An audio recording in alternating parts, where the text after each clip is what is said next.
한국 사회에서 난민으로 인정되는 건 우연과 기적에 가까운 일이다 라고 알아주시면 좋을 것 같아요. 네. 안녕하세요. 저는 어필에서 일하고 있는 전수연 변호사 릴리입니다.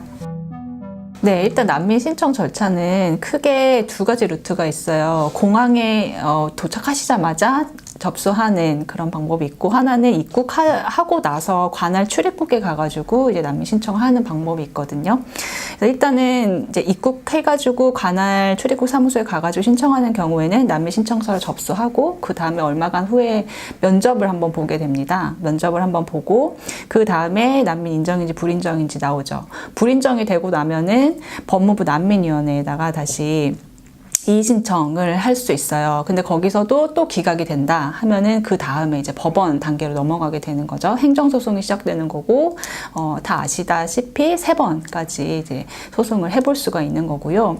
공항에 들어오셔서 난민 신청을 하게 되는 경우에는 회부심사라는 걸 한번 거쳐요. 회부심사가 뭐냐면 난민 그 정식 심사를 할지 말지를 그거를 이제 심사하는 절차거든요.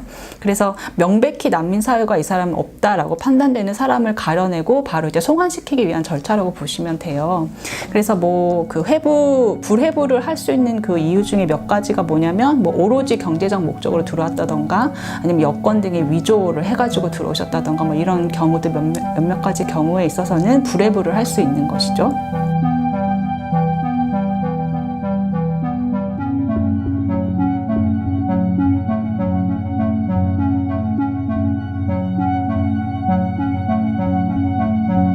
난민 인정 심사 절차 자체가 난민들을 찾아내고 인정해주기 위한 것이 아니라 가장 난민을 어떻게 하면 걸러내고 신청자들의 진술을 어떻게 하면 좀 탄핵을 해서 난민을 인정하지 않을 것인가에 좀 초점이 맞춰져 있는 것 같아요. 난민협약과 난민법상의 난민 개념에는 박해 가능성만 있어도 그 사람이 난민의 범주에 포함이 되는데 출입국에서 심사를 할 때는 박해 확실성까지 요구를 하는 거죠. 그래서 거의 99% 이상의 그 확실성을 요구하는 것 같고, 뭐 저번 주 수요일 점심에 내가 누구를 만났는지 이런 거 잘 기억나지 않는데 난민분들의 경우에는 뭐 5년, 10년 전에 내가 어떤 몇 월 며칠에 언제쯤에 박해를 받았고 구금이 되었고 체포가 되었는지를 정확하게 기억을 하고 있어야 되는 거예요. 박해 경험들에 대한 뭐 이렇게 자잘한 구체적인 부분들이 조금씩 다르다거나 하면은 뭐 약간 이상한데? 너 이거 진짜 있었던 일 맞아? 왜 기억을 정확하게 못해?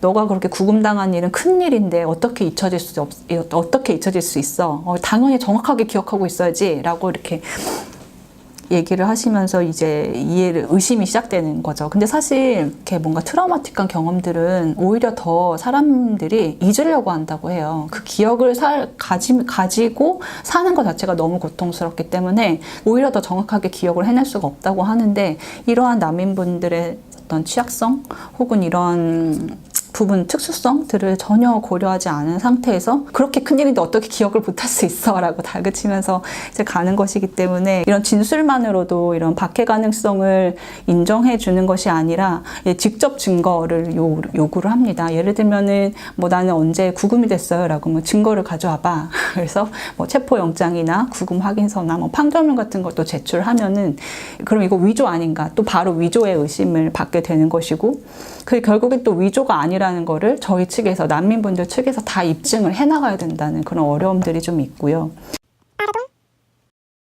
대부분의 많은 난민분들은 그렇게 직접 증거를 손에 쥐고 있는 경우가 많이 없죠. 왜냐면은 본인들이 나중에 한국이란 나라에 와서 난민 신청할 것을 예상하고 있는 분들은 거의 없기 때문에 그거를 미리 이제 뭐 아무 생각도 없이 있다가 이제 상황이 급박해지니까 한국이란 나라에 와가지고 난민 신청을 하게 된 건데, 그런 신청서는 또 거의 공공기관에서 발급하는 문서이기 때문에 먼저 자기 발로 찾아가가지고 혹은 가족한테 부탁하는 것도 위험한 경우가 많이 있거든요. 그래서 이게 직접 증거를 요구를 자꾸만 하는 그런 관행이 난민분들의 그런 취약성을 전혀 고려하지 않은 그런 심사 관행이라고도 또 볼 수가 있는 것이죠. 특히 여성분들의 경우에는 강제 결혼 케이스 같은 경우에는 그건 사실 증거가 있을 수가 없는 일이거든요. 자기 몸에 행해진 일이고 뭐 족장으로부터 뭐 한 달간 계속 성폭행을 당했다거나 이런 것들은 증거가 남아있지 않단 말이에요. 근데 그렇게 증거가 없는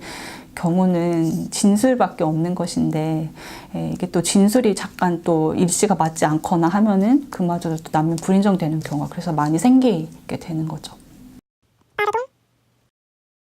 면접 과정 자체도 굉장히 수사와 같은 그런 위압적이고 고압적인 형태로 이루어지고 있어요. 난민분들이 뭔가 자기 박해의 경험에 대해서 좀 더 구체적으로 아무래도 진술하고 싶어 하시는데 그거는 아까 다 말했으니까 됐고 예 아니오로만 대답해 이런 식으로 강요를 한다거나 지금 시간이 없으니까 짧게 말해라고 이제 강요를 한다거나 난민분들은 아무래도 이제 그 상대방 그 조사관이 자기의 난민 그 인정, 불인정, 결과를 결정하는 사람이기 때문에 이 사람의 말을 들을 수밖에 없죠. 절대적인 의뢰 위치에 있고 심리적으로도 위축된 상태에 있기 때문에 그래서 본인의 박해 경험을 충분하게 얘기하지 못하고 오시는 분들도 좀 많이 계세요.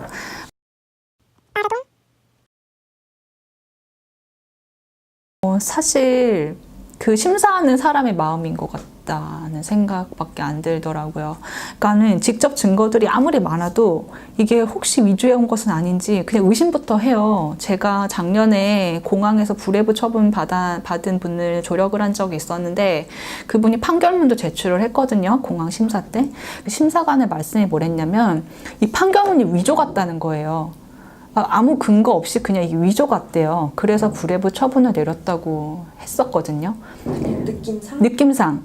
네, 그래서 그거를 나중에 이제 뭐 대사관 측에 어렵게 사실 조회를 해서 받아보니까 이게 진짜 있는 사건 번호고 진본인 거예요. 그래서 그 판결문 진본으로 확인이 돼서 그분이 이제 다시 국내에 입국을 할 수 있게 됐는데 사실은 그 난민 법상으로는 난민의 그 심사관도 이 사람의 난민 사유 혹은 뭐 국가 정황 정보를 같이 조사해야 할 의무가 있거든요. 근데 그것을 전혀 그런 의무는 다 하지 않으면서 말만 있고 뭐 증거는 없네 라는 식으로 해서 쉽게 불인정이 돼버린다라는 것이죠. 원래 그렇게 다 기준이 없어요?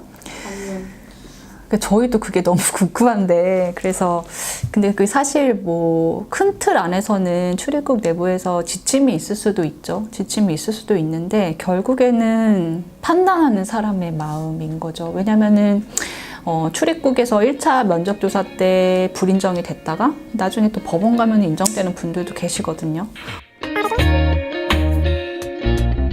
실무상의 어떤 전문성이나 능력이 검증되지 않은 분들이 이런 출입국 통역이나 법원 통역을 하는 경우도 많이 계세요. 우리나라 그 난민 심사관 수가 너무 부족해요. 벌써 작년에 들어오신 분들도 아직까지도 난민 면접을 못 받으신 분들이 계시거든요.